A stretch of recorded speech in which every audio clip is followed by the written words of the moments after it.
want in 1 hour to spend to waste even a minute. That's okay. You can open your notebook. That's okay. I'm just telling you. Whatever is written, I'll send it to you. No problem. Okay. So this is how I'll pronounce it, theta. So whenever I say theta, that means one thing should come into your mind is I'm talking about angles. Okay, fine.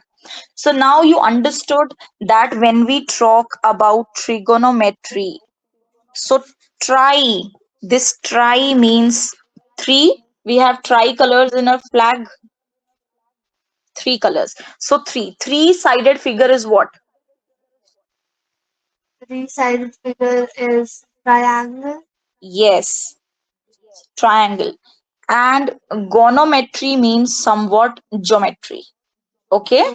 So trigonometry basically means that when we are studying the relationships of angles and sides, we always use trigonometry in our real lives also.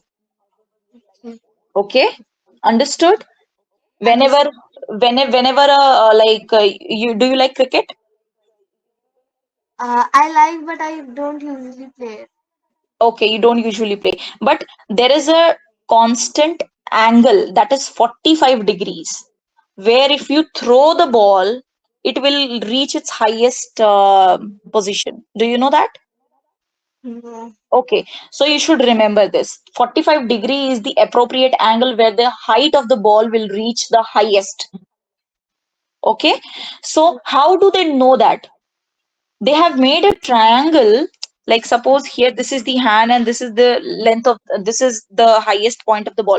So this is the way they have made the triangle, that at what point they should stand away and at what angle they should throw the ball so that it reaches the highest, and that angle came out to be 45-degree.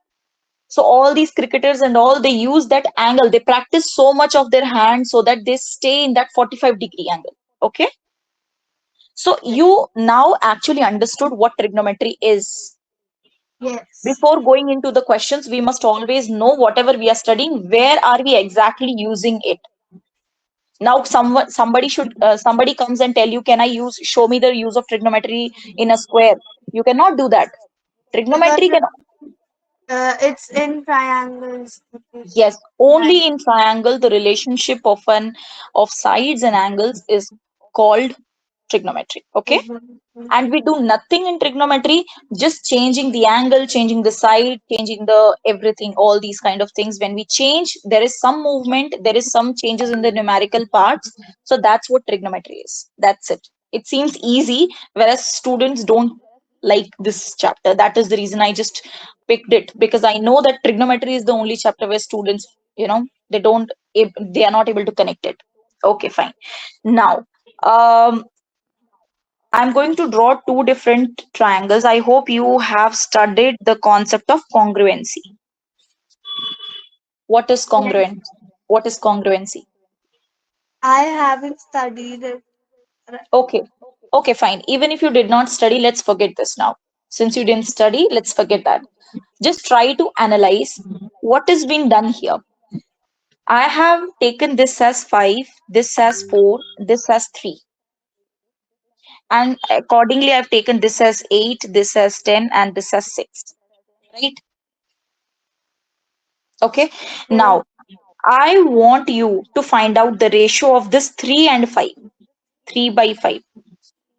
So this will be 0.6, Yeah. Yes. point and 36, 0.6. Okay.